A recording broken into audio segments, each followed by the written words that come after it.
Assalamualaikum warahmatullahi wabarakatuh. Alhamdulillah wassalatu wassalamu ala Rasulillah wa ala alihi wa ashabihi wa man salaka tariqahu wa man ihtada bihadihi wa man sanna bisunnatihi wa man ihtada bihidayati ila yaumin la yanfa'u fihi malun wala banun. Amma ba'd. Fa ya ayyuhal hadirun usini wa iyyakum bittaqwallah wa ta'atihi la'allakum tuflihun. Allah Ta'ala fi Qur'anil Karim, ya ayyuhalladzina amanu taqullaha haqqa tuqatih wa la tamutunna illa wa antum muslimun. Wa qala aidan, ya ayyuhalladzina amanu kutiba alaikumus syiyam kama kutiba alal ladzina min qablikum la'allakum tattaqun. Al-ayat. Alhamdulillah, atas pertolongan Allah SWT kita telah menikmati dan memaknai Ramadan pada 10 yang kedua. Mudah-mudahan Ramadan awal yang kita jalankan mendatangkan rahmat dari Allah Subhanahu wa taala. Sesungguhnya Ramadan adalah madrasah yang paling ideal. Sebuah madrasah akan mencapai idealismenya apabila memenuhi 3 komponen pokok. Yang pertama adalah miqyasul maddah, standar input. Kedua, miqyasul amaliyah, standar proses. Ketiga, miqyasul natijah, standar output. 3 standarisasi madrasah inilah selaras dengan firman Allah yang baru saja kami bacakan tadi, yaitu pada surat Al-Baqarah ayat 183. Ya ayyuhalladzina amanu kutiba alaikumussyiyam kama kutiba alal ladzina min qablikum la'allakum tattaqun. Puasa Ramadan ini diawali dari standar input, yaitu ya ayyuhalladzina amanu. Peserta daurah training Ramadan adalah manusia-manusia pilihan, alladzina amanu, yaitu orang-orang yang beriman, yang memiliki kesiapan total secara lahir dan batin untuk menyambut seruan Allah. Mukmin adalah seseorang yang memadukan antara aslamtu wa amantu, sebagaimana doa Rasulullah ketika menuju ke pembaringan, Allahumma inni aslamtu nafsi wa fawwatu amri ilaik wa alja'du dhuhri ilaik rohbatan wa rohbatan ilaik la manja wala malja minka illa ilaik amantu bi kitabika alladzi anzalta wa bi rasulika alladzi arsalta. Aku serahkan diriku kepadamu ya Allah, aku pasrahkan urusanku kepadamu ya Allah, aku sandarkan punggungku kepadamu ya Allah dengan penuh harap dan cemas. Tidak ada tempat untuk mencari keselamatan, tempat untuk berteduh kecuali darimu. Aku beriman terhadap kitabmu yang kau turunkan dan rasulmu yang kau utus. Dalam doa Nabi ini menggabungkan antara aslamtu wa amantu. Aku berserah diri kepadamu, aku beriman padamu. Itu adalah logika keislaman. Aku beriman padamu karena aku percaya kepadamu.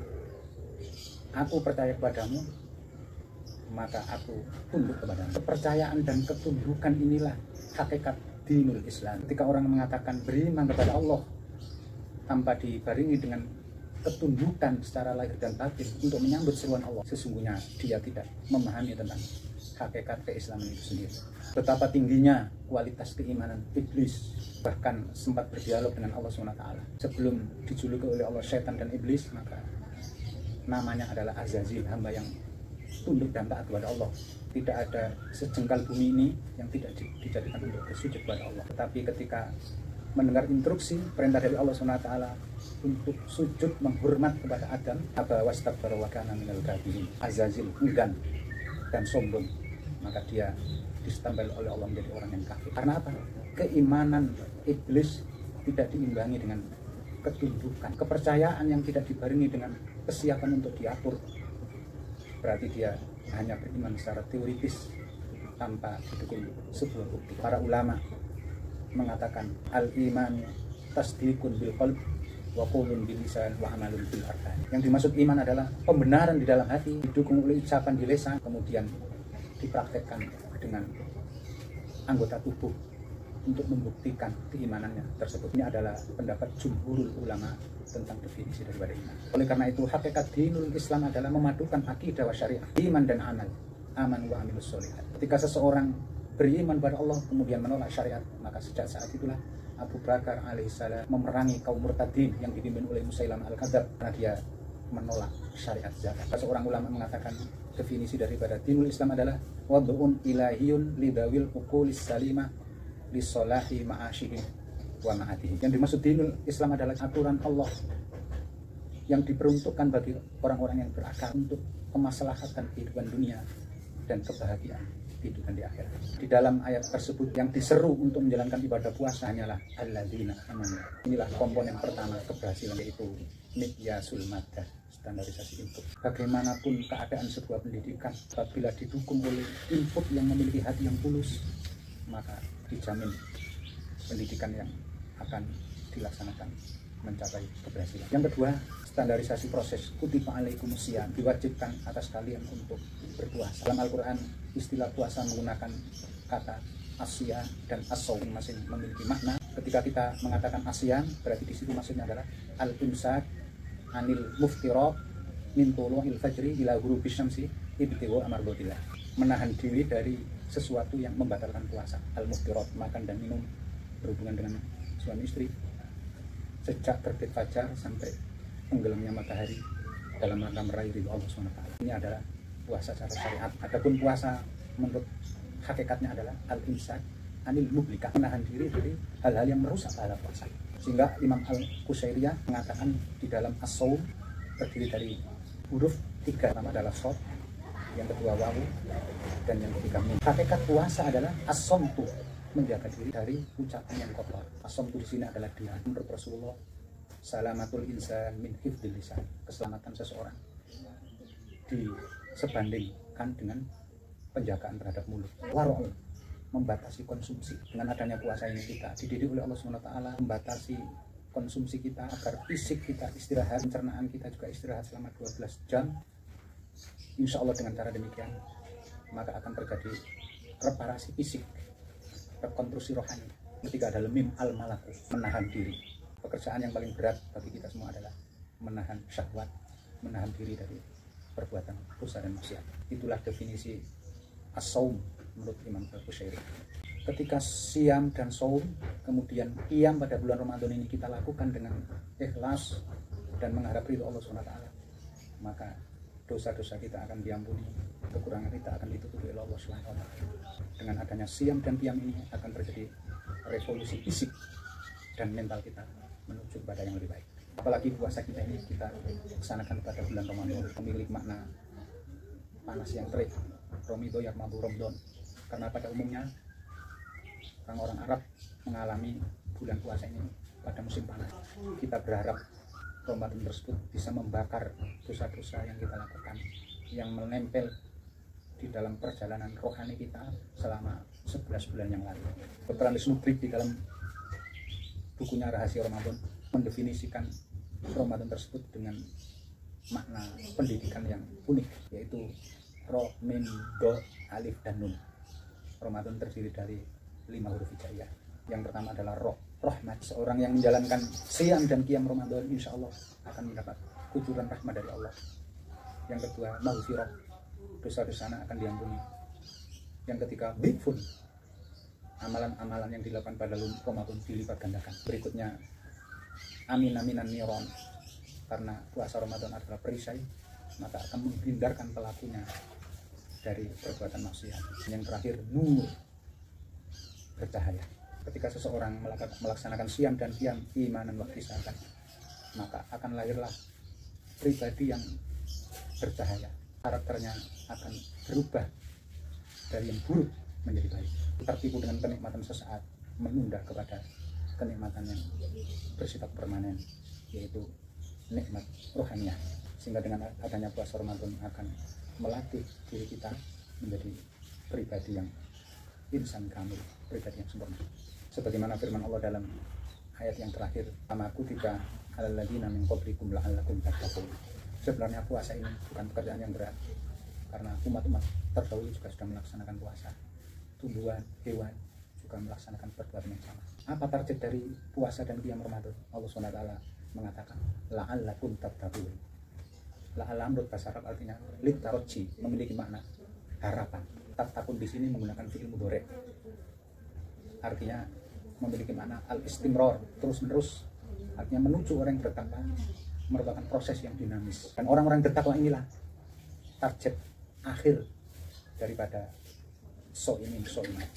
Kalau kita merujuk pada surat Al-Imran ayat 139, Allah SWT berfirman yang menjelaskan tentang karakteristik orang-orang yang berpuasa, yaitu memiliki kecerdasan yang banyak. Yang pertama adalah alladzina yunfikuna fis-sarra, memiliki kecerdasan finansial. Yang dimaksud kecerdasan finansial adalah seorang yang bertakwa adalah orang yang selalu memberi, karena dia yakin dengan memberi itu akan memperoleh. Laisal ghina an kathratil ard, innamal ghina ghinan nafs. Bukanlah orang yang disebut orang yang kaya, yang saldonya banyak di bank, tetapi orang yang kaya adalah menyangkut kaya jiwa. Sekalipun dia memiliki harta sedikit, tetapi dia suka memberi. Sebaliknya, sekalipun dia orang yang kaya raya, tapi masih melakukan korupsi, maka hasilnya dialah yang miskin. Itu adalah definisi kecerdasan finansial menurut Al-Quran. Yang kedua, wal kadhiminal ghaidh, kecerdasan emosi, menahan amarah. Para pemimpin yang memahami bahwa kecerdasan emosional adalah faktor yang mendukung keberhasilan seseorang. Orang yang sukses adalah orang yang bisa menahan emosi, orang yang bisa bersabar, teguh pendirian, termasuk di dalam menjalankan puasa ini. As-shaumu nisfus sabr, puasa adalah separuh daripada kesabaran. As-sabru nisful iman, sabar adalah separuh daripada iman. Dan yang ketiga adalah kecerdasan sosial, wal afina anin nas. Dalam hidup dan kehidupan ini, karena kita sebagai makhluk sosial akan berinteraksi dengan orang lain dengan 1001 problem. Dan orang-orang yang sukses di dalam bermuamalah adalah orang-orang yang memiliki kecerdasan sosial, mudah memaafkan. Dan orang-orang yang sulit memaafkan, sesungguhnya dia akan menyimpan berbagai penyakit dalam diri sendiri. Oleh karena itu, Allah SWT memiliki sifat al-afu, mudah menghapus kesalahan. Bukti bahwa kita sebagai orang yang berhasil dalam menjalankan puasa adalah kita mudah untuk memaafkan orang lain sekalipun dia belum minta maaf. Terakhir adalah kecerdasan spiritual, walladzina idza fa'alu fahishatan aw dzalamu anfusahum dzakarullah, yaitu orang-orang yang apabila melakukan perbuatan keji dan mendolimi dirinya sendiri, mereka ingat kepada Allah. Dalam hidup ini dia merasakan muraqabatullah, merasa diawasi oleh Allah, sehingga ketika tergelincir langsung menuju Allah. Dia merasakan ma'iyatullah, kebersamaan Allah SWT. Ini merupakan tingkatan ibadah yang tertinggi. Anta'budallah ka'annaka tarahu fa illam takun tarahu fa innahu yarak. Muraqabatullah fit ta'ah wal ibadah, merasa diawasi oleh Allah di dalam menjalankan ibadah. Mengapa dia melakukan ibadah seperti itu? Karena dia merasakan begitu banyak kebaikan-kebaikan Allah yang dia rasakan dalam hidup ini. Wa ahsin kama ahsanallahu ilaik, dan berbuat baiklah kamu kepada sesama sebagaimana Allah telah berbuat baik kepada. Inilah target daripada syariat ibadah puasa. Itulah la'allakum tattaqun. Manusia yang terbaik, manusia yang memiliki karakter yang berkualitas, kecerdasan finansial, kecerdasan sosial, kecerdasan emosional, dan kecerdasan spiritual. Mudah-mudahan puasa yang kita lakukan dari hari ke hari dan sudah berkali-kali selama beberapa tahun, Allah SWT membimbing kita semua untuk menjadi la'allakum tattaqun, agar kalian menjadi orang-orang yang bertakwa. Demikianlah yang bisa kami sampaikan. Mohon maaf atas segala kekurangan. Hadanallahu ijma'in. Assalamualaikum warahmatullahi wabarakatuh.